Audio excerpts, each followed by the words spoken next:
अब आज हम लोग प्रोजेक्टाइल मोशन के बारे में देखते हैं। प्रोजेक्टाइल मोशन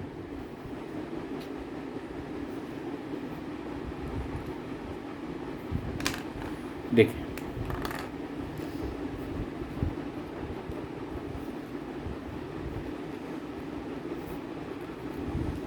प्रोजेक्टाइल मोशन, ठीक है क्या ये? बहुत इजी वे में समझने की कोशिश करेंगे और बहुत इजी हमारी डेली लाइफ से जुड़ा हुआ है। हम बचपन में आम तोड़ते थे, पत्थर फेंकते, ठीक है। अब वहाँ पर ये जरूर उस समय हमें फिजिक्स का प्रोजेक्टाइल मोशन का नियम नहीं आता, तो हम एम करके फेंकते थे कि वो आम पर लगे, और आम पर लगने के लिए कुछ उस तरह का एंगल हम चूज़ किया करते थे। उसी चीज़ को हम सिस्टमेटिक रूप से यहाँ देखेंगे। सबसे पहले अगर हम प्रोजेक्टाइल मोशन की बात करें तो प्रोजेक्टाइल मोशन है क्या? ये एक 2 डायमेंशनल मोशन है।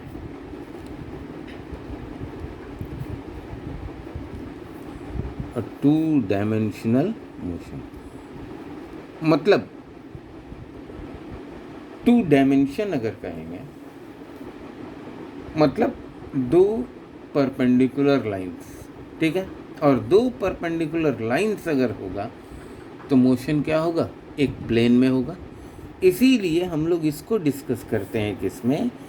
चैप्टर जिसका नाम है motion in a plane, motion in a plane, ठीक है। इसी में हम डिस्कस करते हैं।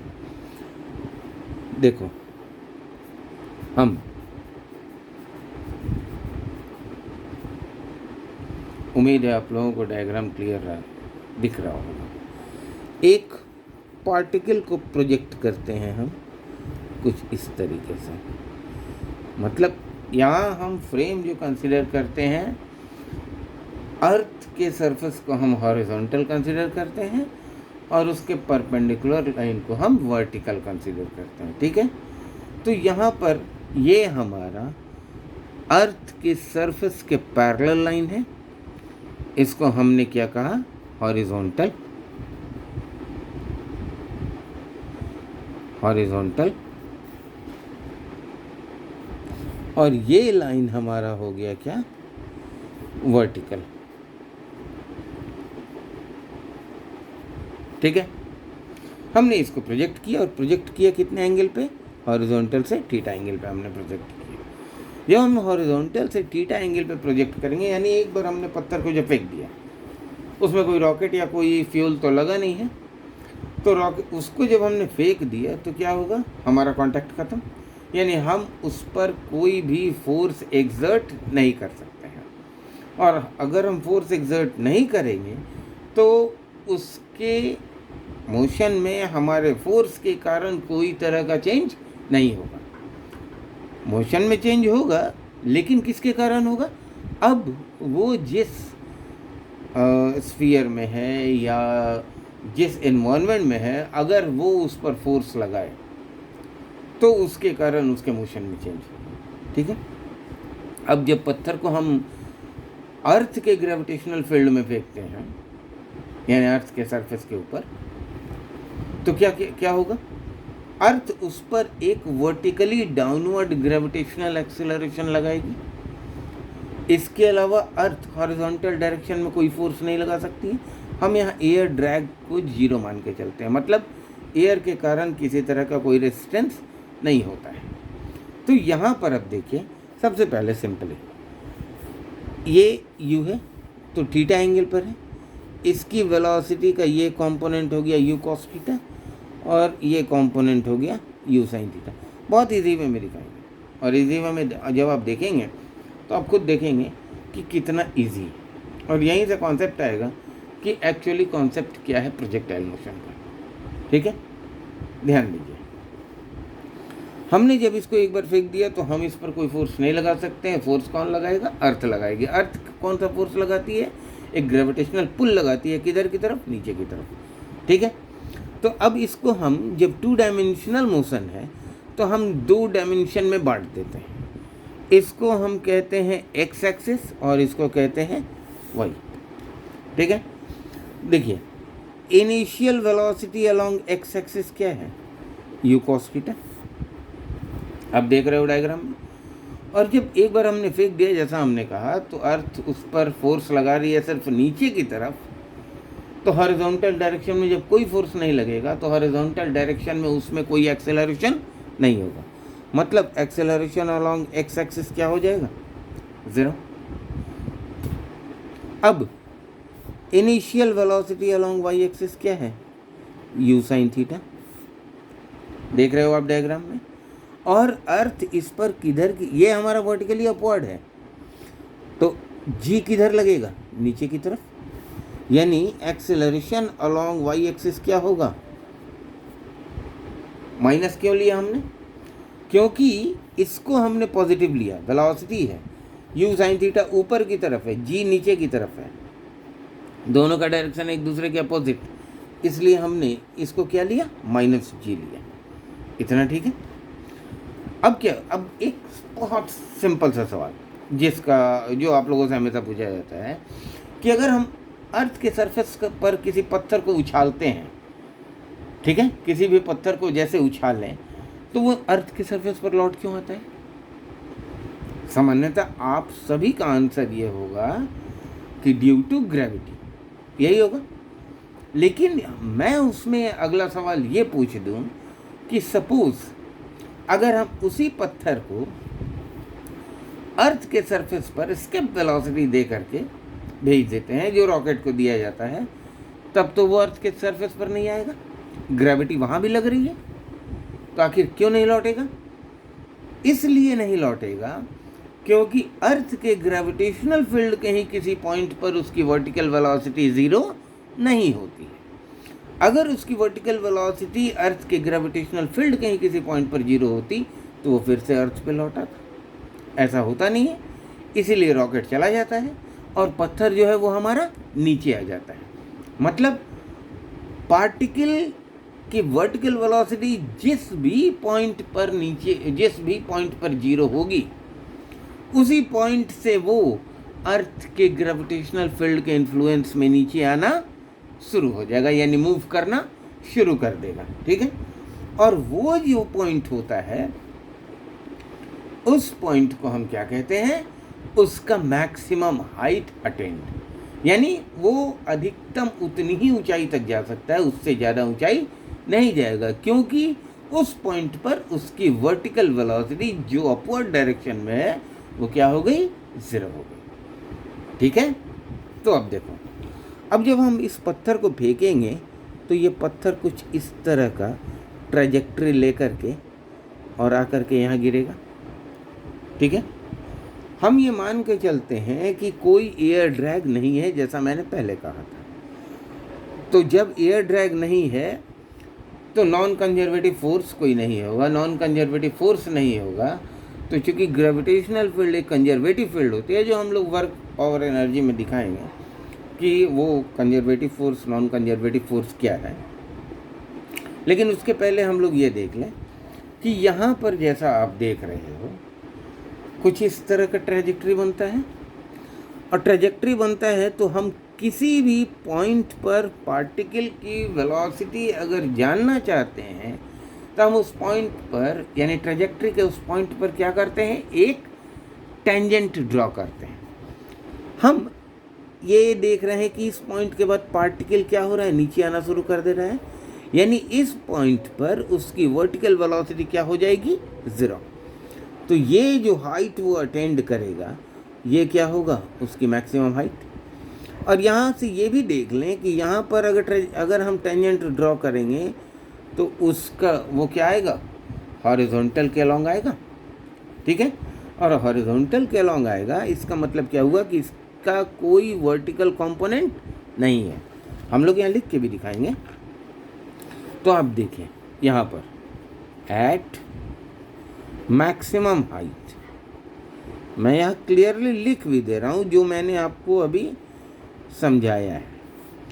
मैक्सिमम हाइट पर क्या होगा, Vy इज इक्वल टू 0, यानी वर्टिकल वेलोसिटी क्या हो जाएगी, 0, जो इस डायग्राम में ये पॉइंट हमारा P दिखा रहा है। ठीक है, अब यहाँ पर देखिए हमारे पास जो इक्वेशन है, इक्वेशन ऑफ मोशन हमारे पास 3 है। S is equal to U T plus half A T square, V is equal to you plus A T, और V square is equal to you square plus 2as, यही होता है। हम इसी को use करते हैं। आप देखें यहाँ सबसे पहले हम ये निकालना चाहते हैं कि वो मैक्सिमम हाइट कितना अटेंड करेगा, यानी maximum height attend by the particle. ठीक है, तो जब मैक्सिमम हाइट की बात हम करते हैं तो हम देखो यहाँ हम इक्वेशन लिखते हैं v square is equal to you square plus 2as। Y हमने क्यों लिया, क्योंकि हम सिर्फ वाई एक्सिस के अलॉन्ग देख रहे हैं यहाँ पर। ठीक है, हम वर्टिकल की बात कर रहे हैं। हमने क्या कहा था, बी वाई 0, यू वाई कितना है, u sine theta plus 2 a y कितना है, माइनस जी, और एस वाई को हमने क्या कहा यहाँ पे, एच लिख दिया। तो यहाँ पर आप देखो कि h is equal to you square sine square theta upon 2g होगा।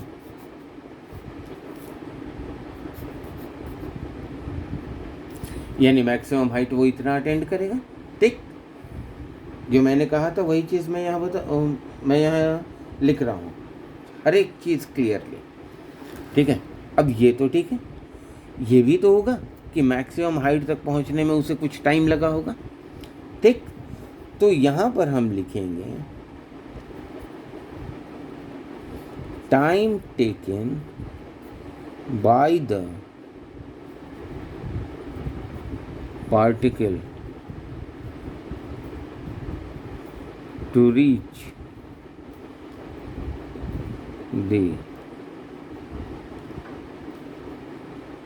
maximum height। ठीक है, फिर हम y एक्सिस के अलॉन्ग देख रहे हैं तो v is equal to you plus a into t लिख सकता हूँ। ये हमारा 0 यू वाई की जगह U sine theta minus G T. ठीक है, तो यहाँ t is equal to U sine theta upon G, यानी इतना टाइम लगा उसको कहाँ तक जाने में, मैक्सिमम हाइट तक जाने में। हमने अभी आपसे कहा कि ग्रेविटेशनल फील्ड एक कंजर्वेटिव फील्ड है। ठीक है, कंजर्वेटिव फील्ड में ये होगा जितना टाइम उसको ऊपर जाने में लगा उतना ही टाइम लगेगा उसको क्या करने में, नीचे आने में। ठीक है, तो यहाँ से यहाँ तक अगर t लगा, स्मॉल t, तो यहाँ से यहाँ तक भी एक और t लगेगा, यानी टोटल टाइम ऑफ फ्लाइट कितना हो जाएगा, t प्लस t 2t। ठीक है, यहाँ पर हम अब देखते हैं, हम लिखते हैं टोटल टाइम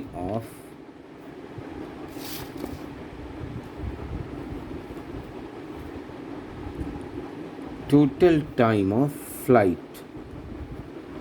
ठीक है, तो ये हमारा हो जाएगा कितना, 2t। ठीक है, और जब ये 2t हो गया तो ये कितना हो गया, 2u साइन थीटा अपॉन जी लिख सकते हैं। कोई डाउट? मतलब ये हुआ कि पार्टिकल यहाँ पर जब ये चला तो यहाँ से लेकर के इस O पॉइंट से लेकर के इसको Q पॉइंट तक पहुँचने में टोटल कितना टाइम लगा, t प्लस टी 2t। ठीक, ये हमने अभी तक टोटल वर्टिकल के बारे में बात किया।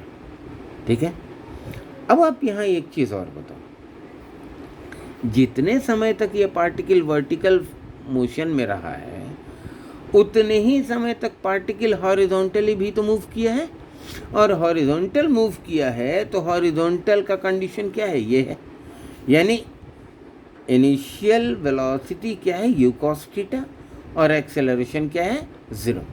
तो इतने ही टाइम तक पार्टिकल हॉरिजॉन्टल भी चलेगा, ठीक है। तो प्रोजेक्टाइल मोशन का प्रिंसिपल क्या है, हॉरिजॉन्टल मोशन और वर्टिकल मोशन दोनों का टाइम क्या होना चाहिए, सेम होना चाहिए। समझ में आई बात? तो यहाँ पर आप देखिए, हम यहाँ कहते हैं कि द डिस्टेंस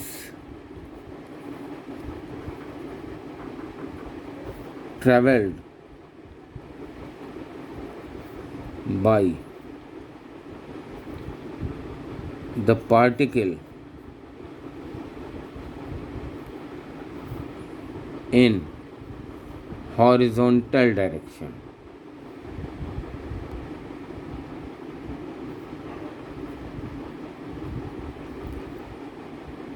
in horizontal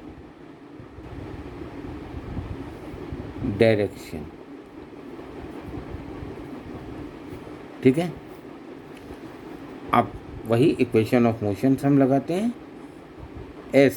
अब इस बार देखिए x का हम लिख रहे हैं U T plus half A T square,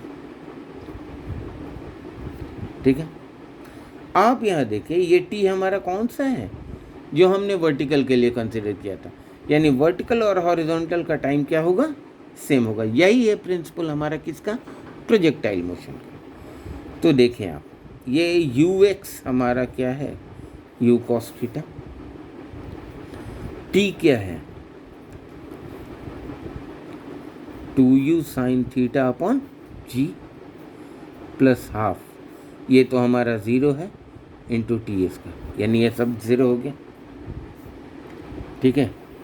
ये हमारा हो गया u square into 2 sin theta into cos theta upon g, ये हमारा एस एक्स हो गया।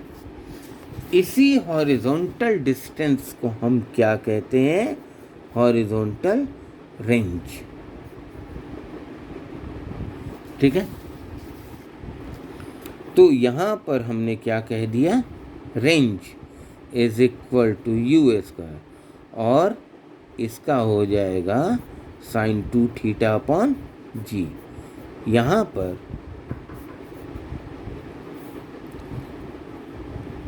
Sign 2 theta is equal to 2 sine theta into cos theta होता है, ठीक है। और इसी को हम क्या कहते हैं, ये हमारा है हॉरिजॉन्टल रेंज, ठीक है। इतनी चीज़ क्लियर है ये। अब यहाँ आप एक चीज़ और देखो, इसका मतलब ये हुआ कि रेंज की वैल्यू हम थीटा को चेंज करके घटा बढ़ा सकते हैं। सपोज करो कि हमारे पास कोई मिसाइल है और ये फिक्स है कि हम उसको मैक्सिमम इतनी ही वेलोसिटी दे सकते हैं, ठीक है, यानी यू को कांस्टेंट कर दिया, एक बार हमने उसको दे दिया, और ये मान लिए कि एयर ड्रैग नहीं है, ठीक है। तो अब हमें उसका रेंज को घटाने या बढ़ाने के लिए क्या करना होगा, उसके एंगल ऑफ प्रोजेक्शन को एडजस्ट करना होगा, तभी हम उसके रेंज को घटा या बढ़ा सकते हैं, और जहाँ पर चाहेंगे वहाँ पे स्ट्राइक कर सकते हैं, ठीक है। अब एक चीज़ और देखो, अगर हम चाहते हैं कि फॉर आर क्या हो, मैक्सिमम, रेंज क्या हो, मैक्सिमम। अब रेंज को मैक्सिमम करने के लिए यहाँ हमने कहा, देखो ये जी कांस्टेंट है, ठीक है, यानी जिस पेरिफेरी में हम लेते हैं उतने तक को हम जी को क्या, उतने तक में हम जी को क्या मानते हैं, कांस्टेंट। यू जैसा अभी हमने कहा, एक बार हमने दे दिया, उसके बाद हम कांटेक्ट में नहीं है तो ना हम उसकी वेलोसिटी को घटा सकते हैं और ना ही बढ़ा सकते हैं, यू भी कांस्टेंट। बच क्या गया हमारा ये साइन थीटा, साइन 2 थीटा। तो साइन 2 थीटा की वैल्यू अगर मैक्सिमम होगी तो रेंज मैक्सिमम होगा, और साइन 2 थीटा की वैल्यू मिनिमम होगी तो रेंज मिनिमम होगा। ठीक है, अब देखो आर मैक्स होने के लिए साइन 2 थीटा की वैल्यू कितनी होनी चाहिए, मैक्सिमम कितना होता है 1। ठीक, इस और ये साइन थीटा मैक्सिमम कब होता है 90 डिग्री पे। इसका मतलब है कि 2 थीटा की वैल्यू कितनी होनी चाहिए π/2। π/2 कितना है 90, यही ना, मतलब थीटा हमारा कितना हो जाना चाहिए π/4 होना चाहिए, मतलब 45 डिग्री। यानी पार्टिकल को जब हम 45 डिग्री पे प्रोजेक्ट करेंगे तो पार्टिकल का रेंज क्या हो जाएगा, मैक्सिमम हो जाएगा। इतना ठीक है, क्लियर है। तो बेसिक कॉन्सेप्ट क्या हुआ यहाँ पर, बेसिक कॉन्सेप्ट ऑफ प्रोजेक्टाइल क्या हुआ, हॉरिजॉन्टल का टाइम और वर्टिकल का टाइम दोनों क्या होना चाहिए, सेम होना चाहिए। क्लियर है, ठीक। देखो तो ये तो आप अगर ध्यान से देखोगे तो इसके सवाल में आपको कभी कोई दिक्कत नहीं होगी। फ़र्क यह है कि ये कॉन्सेप्ट आपका क्लियर होना चाहिए कि हॉरिजॉन्टल वर्टिकल का टाइम सेम होगा। ठीक है, एक और चीज़ है यहाँ पे जब हम बात करते हैं, ठीक है, हॉरिजॉन्टल प्रोजेक्टाइल। ठीक है, हॉरिजॉन्टल प्रोजेक्टाइल क्या कह सकते हैं, हॉरिजॉन्टल प्रोजेक्टाइल वो कहेंगे जो प्रोजेक्टाइल हमारा, जिस प्रोजेक्टाइल में पार्टिकल को केवल हॉरिजॉन्टली फेंक दिया जाता है। ठीक है, जैसे बचपन में बहुत बार आपसे सवाल पूछा गया होगा कि 1 किलो रुई और 1 किलो लोहा दोनों को एक साथ छत से गिराएंगे तो कौन पहले पहुंचेगा, कहा गया था। या एक कोई छोटा सा पत्थर और एक बड़ा सा पत्थर दोनों को साथ में गिराएंगे, दोनों को एक साथ अगर किसी हाइट से गिराते हैं तो कौन पहले पहुंचेगा, अक्सर पूछा जाता था। हम लोग भी अपने बचपन में बहुत सारे सवाल अपने दोस्तों में पूछा करते थे। ठीक है, तो वहाँ पर भी क्या है, दोनों का टाइम सेम होगा। क्यों, हम ये कंसीडर अगर करेंगे कि जब कोई एयर ड्रैग नहीं है तब, यानी एकदम कंप्लीट वैक्यूम है तब, वहाँ एयर ड्रैग होने से रुई जो है वो देर से पहुँचेगी क्योंकि उस पर ज़्यादा एयर ड्रैग लगेगा। तो अभी हम लोग जो भी कंसीडर कर रहे हैं वो एकदम आइडियल कंडीशन लेकर के देख रहे हैं जिसमें हम ये कहते हैं कि कोई एयर ड्रैग प्रेजेंट नहीं है, वही होगा जो हम उसको दे रहे हैं। ठीक है, यहाँ पर आप देखो हम ये कंसीडर करते हैं हॉरिजॉन्टल प्रोजेक्टाइल।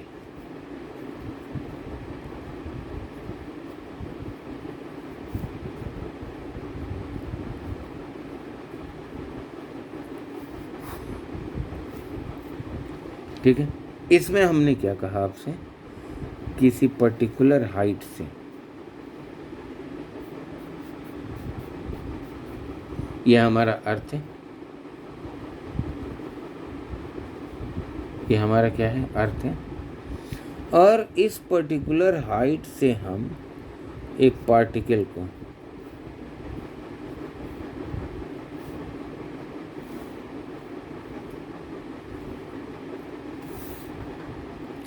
हम फेंकते हैं। कैसे, ऐसे, यानी हमने हॉरिजॉन्टली इसको फेंका। ठीक है, अब हॉरिजॉन्टली फेंका है तो हम फिर वही कंडीशन लिखें, initial velocity along x axis you है, और जब हॉरिजॉन्टल फेंके हैं तो इसका वर्टिकल कंपोनेंट क्या हो जाएगा, 0 हो जाएगा। मतलब ये यहाँ से और ऊपर नहीं जाएगा। अभी हमने बताया था ना कि जिस पॉइंट पर उसकी वर्टिकल वेलोसिटी 0 हो जाती है वहाँ से वो पार्टिकल और ऊपर नहीं जाता है, यानी वहाँ से वो नीचे आना शुरू हो जाता है। इसका मतलब यहाँ पर इनिशियल वर्टिकल वेलोसिटी क्या हो गई, 0। इसका मतलब वो नीचे आना शुरू हो जाएगा। ठीक, किसके इन्फ्लुएंस में नीचे आना शुरू हो जाएगा, जी के। अब चूंकि जी के कारण ही मोशन हो रहा है इसलिए हमने जी को पॉजिटिव ले लिया, क्योंकि इनिशियल वर्टिकल वेलोसिटी कुछ है ही नहीं, तो जब कुछ नहीं है तो उसका डायरेक्शन भी नहीं होगा। और उसी तरह से एक्सेलरेशन अलोंग एक्स एक्सिस क्या हो गया हमारा, 0 हो गया। इतना तक तो ठीक है। अब आप देखो यहाँ जब हम बात करते हैं, फिर हम देखते हैं कि इसको h हाइट से फॉल करने में कितना टाइम लगेगा। ठीक है, ध्यान दीजिएगा, ये जब यहाँ से हम प्रोजेक्ट करेंगे तो ये पार्टिकल कुछ ऐसे यहाँ पर फॉल करेगी। ठीक है, और जब फॉल करेगी यहाँ पे तो फिर यहाँ पर इसकी वेलोसिटी ये होगी। ठीक है, और जब ये वेलोसिटी होगी तो इसका एक हॉरिजॉन्टल कंपोनेंट हो जाएगा और एक हमारा क्या होगा, वर्टिकल कंपोनेंट हो जाएगा। ठीक है, और फिर ये सपोज इससे थीटा एंगल बनाएगी। हम सब चीज़ देख लेंगे कैसे निकलता है, क्या होता है। ठीक है, फिलहाल हम ये देखते हैं कि time taken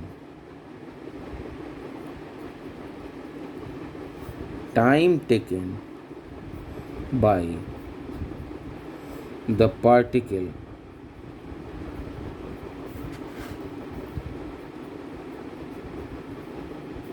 to fall through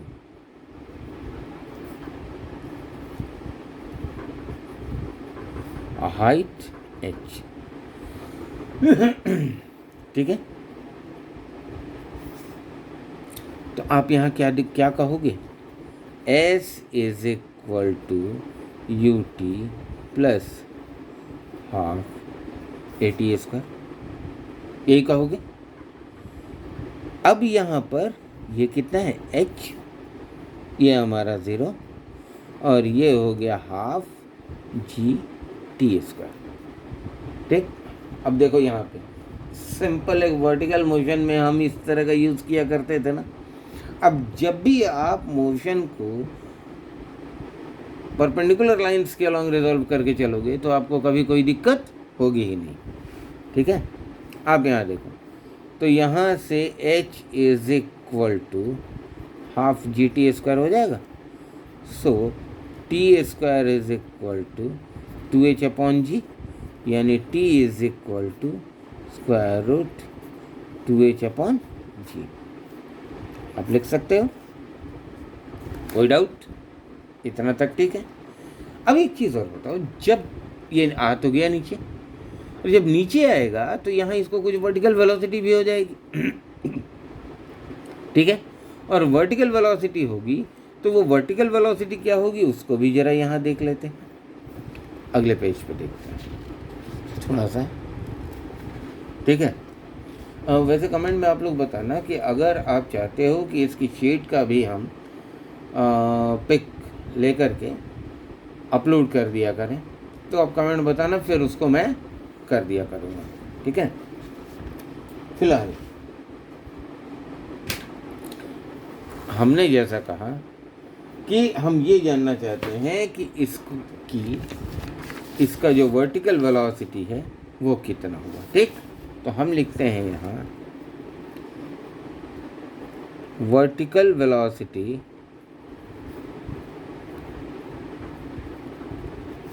of the particle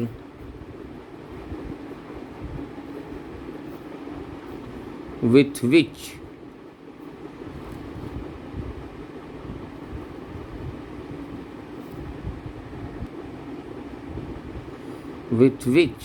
it strikes the surface। यहाँ पर सरफेस की जगह अर्थ भी कह सकते हैं। ठीक है, अब देखो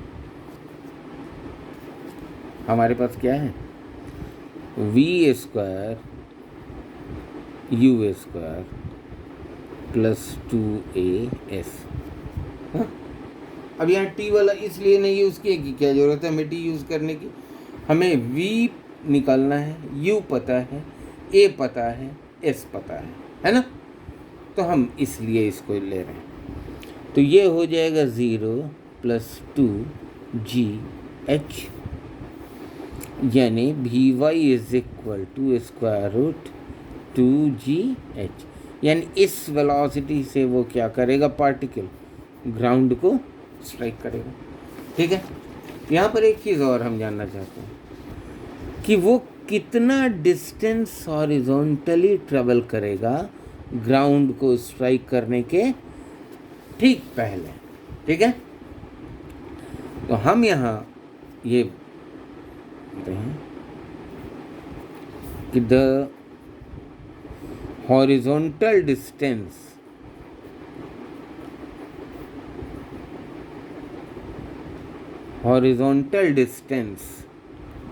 traveled by the particle, ठीक है, और the horizontal distance traveled by the particle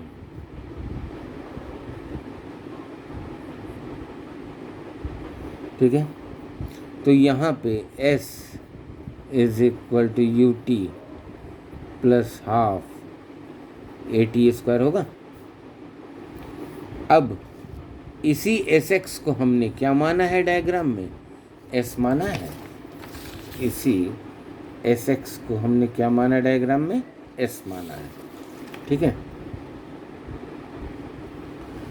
तो यहाँ पर s is equal to u x हमारा u है और t कितना है, स्क्वायर रूट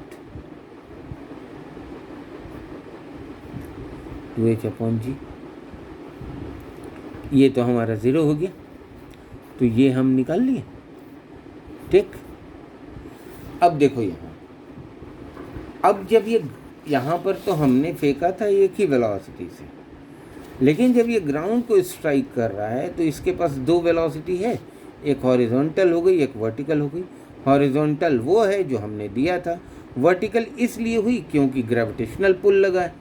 ठीक है, तो यहाँ पर जब हम वेलोसिटी की बात करेंगे, ध्यान देना, अब ना मैं हॉरिजॉन्टल की बात कर रहा हूँ ना वर्टिकल की बात कर रहा हूँ, मैं वेलोसिटी की बात कर रहा हूँ, तो हम कहेंगे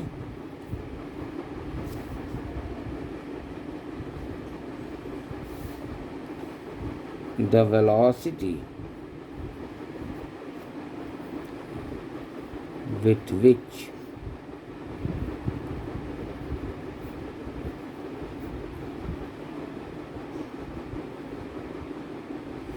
it strikes the surface।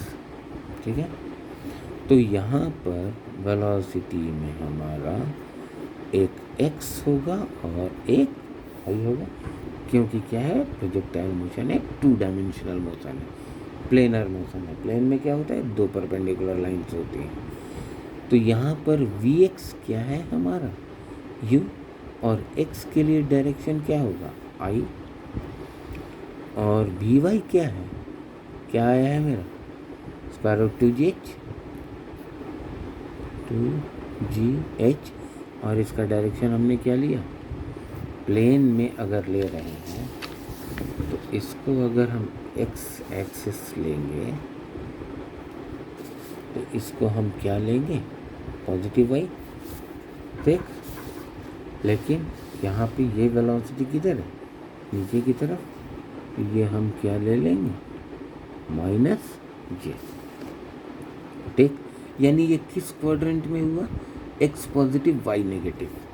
कौन सा क्वाड्रेंट हो जाता है, 4th क्वाड्रेंट हो जाता है। आप देख रहे हो यहाँ पे, अगर आप यहाँ क्वाड्रेंट बनाओ तो ये होगा ना, 1st, 2nd, 3rd, 4th, तो ये 4th क्वाड्रेंट में हो जाएगा। ठीक है, तो अब यहाँ पर इसकी वेलोसिटी का मैग्नीट्यूड क्या हो जाएगा, मैग्नीट्यूड के लिए u² plus square root 2gh का होल स्क्वायर, मतलब ये हमारा हो गया u² प्लस 2gh। ठीक है, और फिर यहाँ अगर हम tan थीटा देखना चाहें, मतलब ये भी तो है, एंगल भी तो हमें चाहिए, और ये एंगल हमने किससे लिया, हॉरिजॉन्टल से लिया। ठीक है, तो tan theta is equal to क्या हो जाएगा, vy अपॉन बी एक्स, यानी tan theta is equal to v y कितना है, स्क्वायर रूट 2gh, और वी एक्स कितना है, यू, यानी theta is equal to tan inverse square root 2gh upon u. तो आपने देख लिया, हम जब अलग अलग लेकर के चले आराम से निकल गए, कोई दिक्कत नहीं हुई। ये सवाल में भी आपको दिखाएंगे कि मेन चीज़ है कि आपको कॉन्सेप्ट उसका याद रखना है। मेन फंडा क्या है, फंडा ये है कि हॉरिजॉन्टल वर्टिकल दोनों का टाइम क्या होना चाहिए, सेम होना चाहिए। ठीक है, ओके, थैंक यू। और जो भी होगा बता देना कमेंट में, देख लेंगे।